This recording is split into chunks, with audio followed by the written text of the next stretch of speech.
అందమైన చర్మ సౌందర్యం మీ సొంతం. Second aqua radiance deep cleansing gel.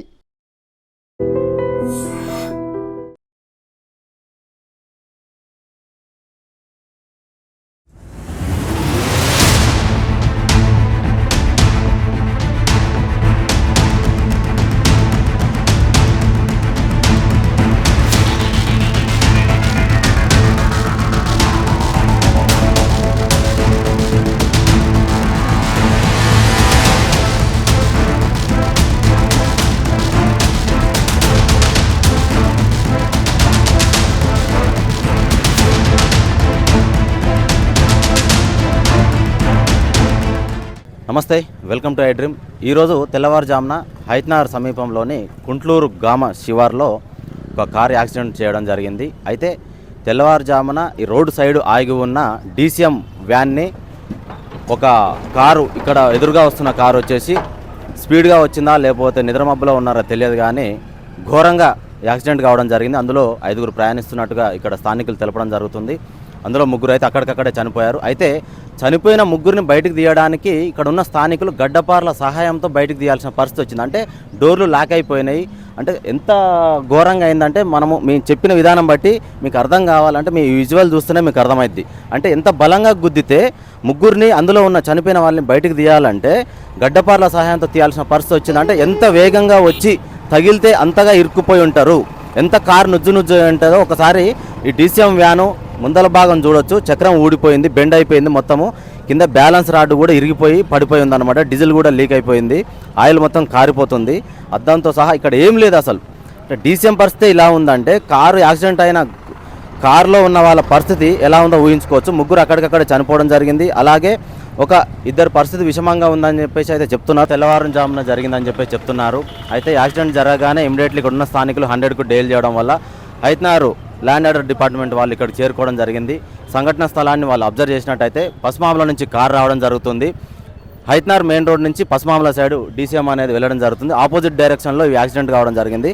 Car వేగంగా ఉందా లేదా అనేది ప్రాథమిక విచారణలో మేము తెలుసుకునే ప్రయత్నం చేస్తాం. ప్రజెంట్ అయితే 3 చనిపోయారు, ఒకరికి సీరియస్గా ఉంది, వాళ్ళు ప్రైవేట్ హాస్పిటల్లో అడ్మిట్ కావడం జరిగింది.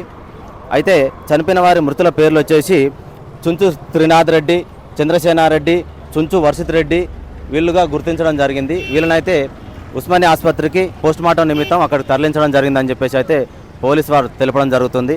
ఇంకా గాయపడిన వారు హాస్పిటల్ అడ్మిట్ అయిన వారి పరిస్థితి ఈరోజు ఎలా ఉంది, అతని పరిస్థితి అనేది ఇప్పటికిప్పుడు చెప్పలేని పరిస్థితి. వాళ్ళనైతే ప్రైవేట్ హాస్పిటల్ అడ్మిట్ చేయడం జరిగిందని అయితే పోలీస్ డిపార్ట్మెంట్ వారు తెలియజేయడం జరుగుతుంది. అయితే ఇక్కడ యాక్సిడెంట్ కారణాలు వచ్చేసి స్థానికులు చెప్పిన వివరాల ప్రకారము రోడ్ అనేది కర్వ్ ఉంది, అంటే టర్నింగ్లు ఎక్కువగా ఉన్నాయి. మనం ఇక్కడ నుంచి చూడొచ్చు విజువల్స్.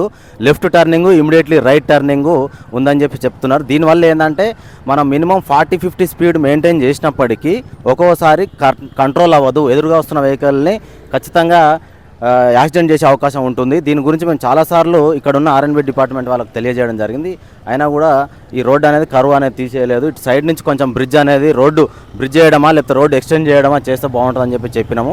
కాకపోతే ఈరోజు జరిగిన ప్రమాదానికి కారణం వేగం అయితే కాదు, టర్నింగ్ ఎక్కువగా ఉండడం వల్ల షార్ప్ టర్నింగ్స్ ఉన్నాయి, వెంటనే టర్నింగ్స్ ఉన్నాయి, లెఫ్ట్ అండ్ రైట్ టర్నింగ్లు ఉండడం వల్ల DCM అనేది కొంచెం పెద్ద వెహికల్ కాబట్టి అది లాంగ్ కటింగ్ తీసుకుంటూ ఉంటారు. అంటే కొంచెం వెహికల్ మీదికి వచ్చినట్టుగా అనిపిస్తూ ఉంటుంది. ఆ సమయంలో కారుకు రైట్ సైడు, DCMకు రైట్ సైడ్ 2 ఆపోజిట్ డైరెక్షన్లో వస్తున్నాయి కాబట్టి 2 రైట్ సైడే తగిలినాయి. భారీ యాక్సిడెంట్ అనమాట.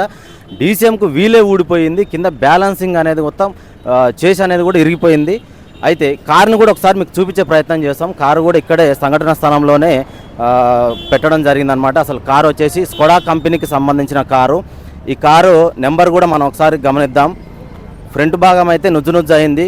కారు నెంబర్ వచ్చేసి స్కోడా కంపెనీకి సంబంధించిన మహారాష్ట్ర MH ఉందన్నమాట. మహారాష్ట్ర రిజిస్ట్రేషన్ ఇది MH02DG0771, MH02DG0771 కార్ నెంబర్ వచ్చేసి. ఇది బ్యాక్ సైడ్ ఎలాంటి డ్యామేజ్ అయితే బ్యాక్ సైడ్ కాలేదు. ఇక ఒకసారి మనం ఫ్రంట్ భాగానికి వెళ్ళినట్లయితే ఇక్కడున్న పరిస్థితిని మనం చూడొచ్చు. ఫ్రంట్ భాగం ఇంజన్ అనేది పూర్తి స్థాయిలో నుజ్జు అయిపోయింది. ఇంజనే ఇలా ఉందంటే మనుషుల పరిస్థితి ఎలా ఉంటుంది, ఆ శరీరం ఎంత నుజ్జు అయి ఉంటుందో ఒకసారి మనం గమనించుకోవచ్చు. ఒకసారి వీళ్ళు కూడా చూడొచ్చు. రైట్ సైడ్ ముందర రేడియేటర్ పోయింది, ఫ్యాన్ పోయింది, అలాగే ఏసీకి సంబంధించింది కూడా మొత్తం గ్యాస్ పైపులు కూడా కట్ అయిపోయినాయి. ఏసీకి సంబంధించిన గ్యాస్ పైపులు ఇవి మొత్తం ఎక్కడికక్కడ విరిగిపోయి ఉన్నాయి. ఒకసారి స్టీరింగ్ చూడొచ్చు, స్టీరింగ్ వీలు లేదు అక్కడ. ఎయిర్ బెలూన్స్ కూడా ఓపెన్ అయి ఉంటాయి మ్యాక్సిమం. కాబట్టి ఈ బెలూన్స్ కూడా మ్యాక్సిమం మనిషి ప్రాణాన్ని కాపాడలేకపోవచ్చు అని చెప్పేసి మనం అంచనా వేయచ్చు. ఒకసారి టైర్లను కూడా చూసుకున్నట్టయితే వీల్ బెండ్ అయిపోయింది. రైట్ సైడ్ డోర్ ఇది, డ్రైవింగ్ సీట్ సైడ్ ఉన్న డోర్ ఇది. ఒకసారి గమనించుకోవచ్చు. ఇది టాప్, కార్ టాప్ను కూడా చూడండి ఎలా ఉందో, మొత్తం ఊడిపోయింది. స్టీరింగ్ లేదు, మొత్తం బానౌట్ మొత్తం ఊడిపోయింది. ఇంజన్ మొత్తం నుజ్జు అయింది. ఇది ఇంత ఉందంటే మనుషుల ప్రాణాలు ఎంత కూడా ఒకసారి మనం అంచనా వేసుకోవచ్చు. ముగ్గురు అయితే ఇప్పుడు చనిపోవడం జరిగింది. కొంతమంది ఇద్దరు అంటున్నారు, కొంతమంది ఒక్కరు అంటున్నారు. ఈ ముగ్గురు కూడా అన్నదమ్ముల పిల్లలు, అంటే ఒక్కొక్కరికి ఒక్కొక్కరు మాత్రమే కొడుకు అని చెప్పేసి చెప్పడం జరుగుతుంది. అన్నదమ్ముల పిల్లలే. పొద్దున్నే వాళ్ళు జిమ్కి వెళ్ళే క్రమంలో ఈ యాక్సిడెంట్ జరిగిందని చెప్పేసి అయితే చెప్తున్నారు.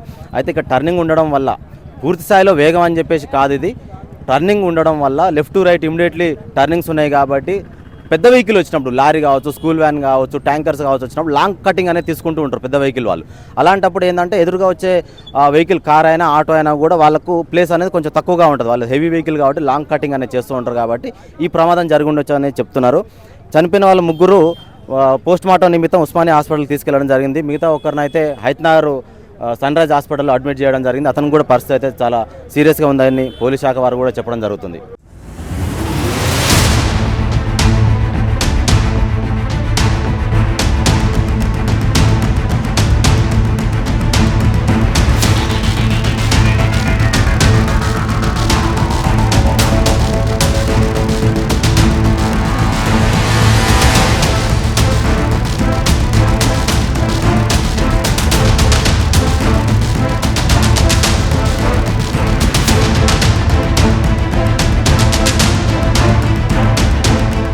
అయితే ఇప్పుడు మనము యాక్సిడెంట్ జరిగిన ఆ ఘటన దగ్గరే ఉన్నాము. ఇక్కడ హైత్నగర్ పిఎస్ డిపార్ట్మెంట్ వారు కూడా ఉండడం జరిగింది. అసలు ఏ టైంలో ఇన్ఫర్మేషన్ వచ్చింది, యాక్సిడెంట్ అనేది ఎలా జరిగిందో ఒకసారి ఆ సార్ వారిని అడిగి తెలుసుకునే ప్రయత్నం అయితే చేద్దాం. సార్ నమస్తే సార్. చెప్పండి సార్. మాకు 6 గంటలకి వచ్చింది, యాక్సిడెంట్ అయిందని 100 కాల్ వచ్చింది. ఓకే. వెంటనే వచ్చినాము. ఆ టైంలో ఒక అతను కార్లోనే చనిపోయి ఉన్నాడు. ఇంక ఇద్దరు చనిపోయారు అని పక్కకు తీసి పెట్టారు. ఇంకొక అతను హాస్పిటల్ తీసుకెళ్లాడు. ఒక ఆయన ఇంజూరీ అయ్యారు. టోటల్ 4 ఉన్నారు అందులో. వాళ్ళు గుంటూరు నుంచి డిసిఎం వస్తుంది, మన పశ్చిమావల నుంచి కారు వేగంగా వచ్చి ఢీ కొట్టడం వల్ల జరిగింది. ఓకే. అంటే ఇప్పుడు మీరు ప్రాథమిక విచారణ, ఒకవేళ మీకు మీ ఐడియా ప్రకారం ఎట్లా అంటే సార్, అంటే స్పీడ్గా వచ్చింది అట్లా తగిలిందని అనుకుంటున్నారా, లేకపోతే ఎలా సార్? అది సీసీ ఫుటేజ్ చూస్తే మనకు తెలుస్తుంది. మనం ముందుగా చెప్పలేము, కానీ సీసీ ఫుటేజ్ ఏమైనా కనిపిస్తే చెప్పగలం. ఓకే. ఇప్పుడు మీకు ఎర్లీ మార్నింగ్ కాల్ వచ్చిందా సార్? మీకు 6 o'clock వచ్చింది కాల్ మాకు. ఓకే. 4:45కి జరిగినట్లు అరౌండ్ మాకు కాల్ వచ్చిన వెంటనే వచ్చాము. 5 minutes. అంటే మృతులు ఇక్కడ లోకల్ వాళ్ళేనా సార్? ఈ గుంటూరు ఇక్కడ లోకల్ వాళ్ళే, గుంటూరు విలేజ్ వాళ్ళకి సంబంధించిన వాళ్ళందరూ. ఓకే. అంటే ఇప్పుడు మృతుల్ని ఉస్మానియాక గాంధీకి ఎక్కడికి మార్చిరికి తరలించారా sir? OGH Osmania post mortem కోసం పంపించారు. ఇక్కడ వెహికల్స్ ఇక్కడ ఉన్నాయి అంతే. ఇంకొకరికి ఇంజూరీ అయిందని అంటున్నారు కదా సార్, అతన్ని ఎక్కడికి పంపించారు సార్? అతను ఏదో ప్రైవేట్ హాస్పిటల్లో ఉన్నట్లున్నాడు. తను కూడా జర సీరియస్గా ఉందని తెలిసింది. ఓకే. వాళ్ళ కుటుంబీకులకు మీరు సమాచారం అందించారా సార్? ఆ కుటుంబీకులు అందరూ లోకల్ వాళ్ళే కాబట్టి అందరూ స్పాట్లో వచ్చారు. వాళ్ళు ఇక్కడే ఉన్నారు అందరూ. ఓకే. వాళ్ళ పేర్లు ఏమన్నా ఐడియా ఉందా సార్?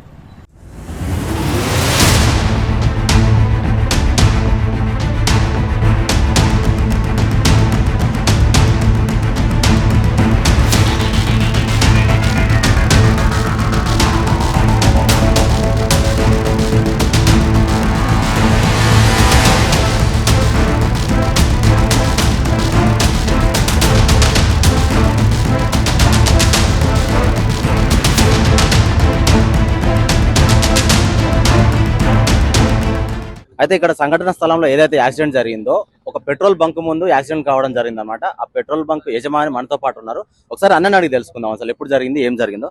అన్న, ఎప్పుడు జరిగింది అన్న, ఏ టైంలో జరిగింది? ఇది మార్నింగ్ 5:43కి జరిగింది ఇన్సిడెంట్. ఓకే. సో డీసీఎం అలా వస్తుందంటే మన హైదరాబాద్ నుంచి పశ్చిమావల రోడ్డుకి వెళ్తుంది. పశ్చిమావల నుంచి స్కోడా కారు చాలా వేగంతో వచ్చేసి డీసీఎం గుద్దడం జరిగింది. దాంతో స్పాట్ గా 3 చనిపోయారు. ఇంకో అబ్బాయి ఇంజూర్ అయ్యాడు. తన్ని హాస్పిటల్ ట్రీట్మెంట్ కి తీసుకెళ్లారు. ప్రస్తుతం ఇప్పుడు ట్రీట్మెంట్ నడుస్తుంది. ఆయన ప్రస్తుతానికి ఇప్పుడు సన్ రైజ్ హాస్పిటల్లో ప్రైమరీ ట్రీట్మెంట్ అయిపోయింది. అక్కడ నుంచి యశోద హాస్పిటల్ కి షిఫ్ట్ చేయడం జరుగుతుంది. సో ఆయనకు లోపల కొంచెం ఇంజూరీస్ అయినా, ఆయన కూడా కొంచెం పర్వాలేదని చెప్పేసి డాక్టర్ చెప్పారు. చనిపోయిన వాళ్ళందరినీ ఉస్మానియా హాస్పిటల్ మార్చరీకి తరలించడం జరిగింది. వాళ్ళ పేరెంట్స్ అంతా 4 పిల్లలు కూడా ఎంగే, ఎవరికి మ్యారేజ్ కాలేదు, చిన్న పిల్లలే. అందరూ కూడా అంతా ఫ్యామిలీస్ చాలా అగ్రికల్చర్ వ్యవసాయం మీద ఆధారపడి ఉన్న కుటుంబాలే వాళ్ళు. సో చాలా దారుణమైన సంఘటన ఇది. పొద్దున్నే చాలా మరపురాని సంఘటన జరిగింది ఇక్కడ. వాళ్ళు స్టడీ చేస్తున్నారు, ప్లస్ వాళ్ళు వాళ్ళ ఫాదర్స్ హెల్ప్ చేస్తుంటారు అగ్రికల్చర్ విషయంలో. కానీ వాళ్ళ ఇండివిజువాలిటీ, వాళ్ళకి ఒక ఇండివిజువాలిటీ ఉంది. వాళ్ళు కూడా ఏదో చిన్న చిన్న బిజినెస్ చేసుకుంటున్నారు. సో ఆ రకంగా ఉన్నారు. మాకు ఫస్ట్ మేమేమనుకున్నాం అంటే ఏదో యాక్సిడెంట్ లో అయిందనంటే ఏదో డ్రింక్ చేసి తాగి వచ్చారు యాక్సిడెంట్ అయింది అనుకున్నాం. కానీ తర్వాత మాకు తెలిసింది ఏంటంటే పిల్లలకి ఎలాంటి హ్యాబిట్స్ లేవు, బ్యాడ్ హ్యాబిట్స్ లేవు. అది మార్నింగ్ ఏదో అనుకోకుండా వాళ్ళ ప్రాప్తం అంత వరకే ఉంది, అలాగే జరిగిపోయిందని చెప్పేసి మేము అనుకోవడం జరిగింది. అంటే వాళ్ళు ఎర్లీ మార్నింగ్ బయటికి వెళ్ళారు అంటే ఎక్కడికి వెళ్తున్నారు సార్? వాళ్ళకి మన ఎక్కడున్నారో తెలియదు. వాళ్ళకి పస్మాల దగ్గర ఒక ల్యాండ్ ఉంది, అక్కడ ఒక ఫామ్ హౌస్ కూడా ఉంది. వాళ్ళు అక్కడికి వెళ్ళి వస్తున్నారని చెప్పేసి సమాచారం, అంతే తప్ప పూర్తి వివరాలు మాకు తెలియదు. రెండోది ఏంటంటే మార్నింగ్ 5:43కి జరిగిన ఇన్సిడెంట్ కి అసలు అందరం నివ్వరిపోయాం. ఎందుకంటే అది మామూలు యాక్సిడెంట్ కాదు. స్పాట్ ముగ్గురు చనిపోయారు, ఒక వ్యక్తి, ఒక పర్సన్, ఒక అబ్బాయి ఇంజూర్ లో ఉన్నాడు అంటే మామూలు విషయం. వాళ్ళందరూ ఒకే కుటుంబ సభ్యుల? అందరూ ఒకటే కుటుంబం కాదు. దాంట్లో ఇద్దరేమో అన్నదమ్ముల పిల్లలు, ఇంకో ఇద్దరేమో వేరే. కాకపోతే అంతా రెడ్డిస్, పిల్లలంతా రెడ్డిసే. అంటే ఇప్పుడు కొంతమంది ఏమో ఇక్కడ టర్నింగ్ ఉండడం వల్ల కూడా కంట్రోల్ అవ్వట్లేదు అని చెప్పి చెప్తున్నారు. అఫ్ కోర్స్ అది కూడా ఒక కారణం. ఏంటంటే ట్రాఫిక్ వల్ల ఏంటంటే కొంచెం ప్రికాషన్ తీసుకుంటే ఈ యాక్సిడెంట్స్ అనేవి తగ్గిపోతాయి.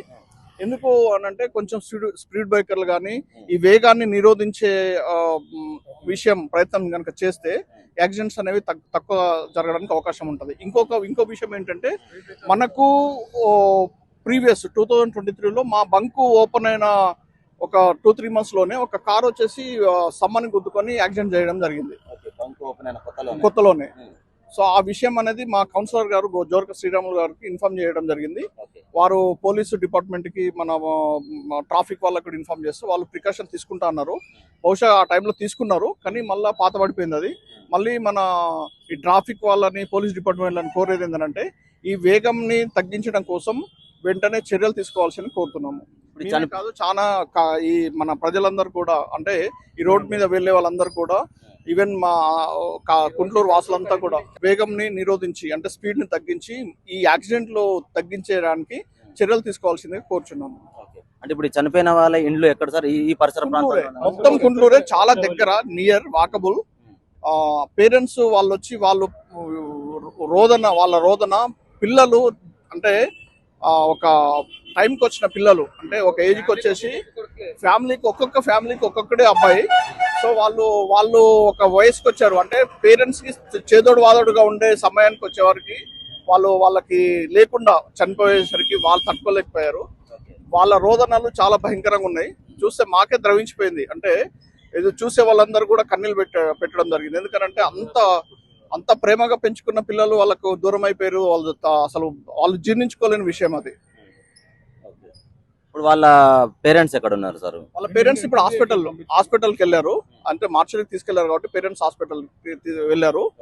చనిపోయిన వాళ్ళ పేరెంట్స్, తల్లిదండ్రులు. సో ఇంజూర్ అయిన తల్లిదండ్రులు వాళ్ళు హాస్పిటల్కి వెళ్ళారు.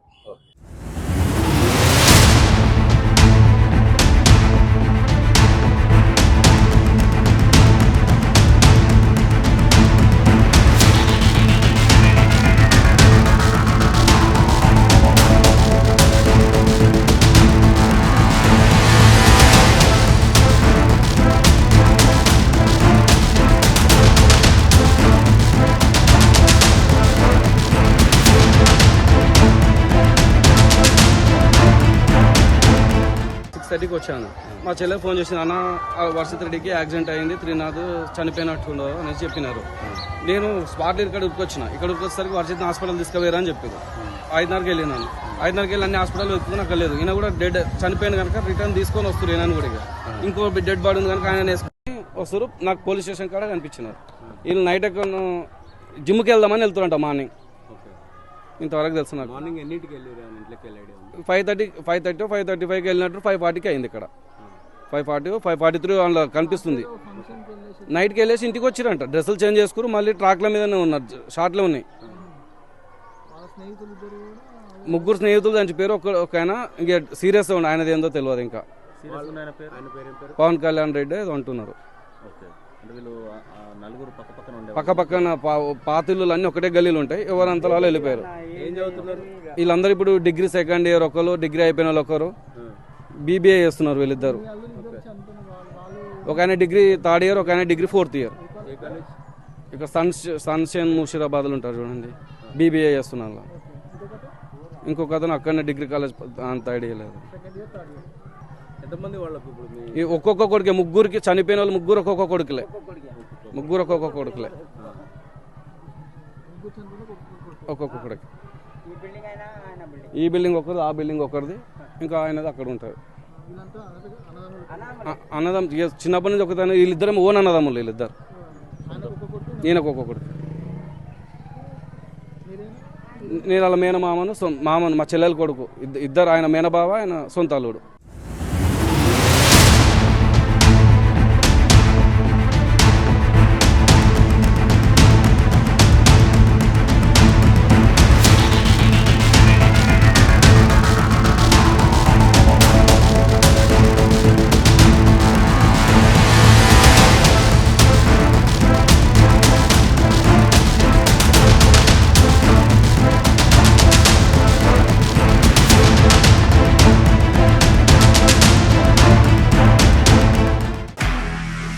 నిజంగా ప్రస్తుతం ఉన్నటువంటి సమాజం దేనికి ప్రయారిటీ ఇస్తుంది? ఆర్థిక సంబంధాల చుట్టూ మాత్రమే తిరుగుతోంది. మళ్ళీ ఎన్నికలంగానే చాలా విరక్తి కలుగుతాం. మంచి అనిపిస్తుంది కదా, లేడీస్ కూడా ఛాలెంజింగ్ జాబ్స్ చేసినప్పుడు చాలా బాగుంటది. ట్రాఫిక్ అసిస్టెంట్స్ గా నియమించిన ట్రాన్స్జెండర్స్ అందరితో సాల్యూట్ చేయించుకుంటున్నారు. ఫుడ్ డెలివరీ ఇవ్వటానికి వెళ్ళినటువంటి డెలివరీ బాయ్ అనిల్ పై కళ్ళ ముందు పెళ్ళండి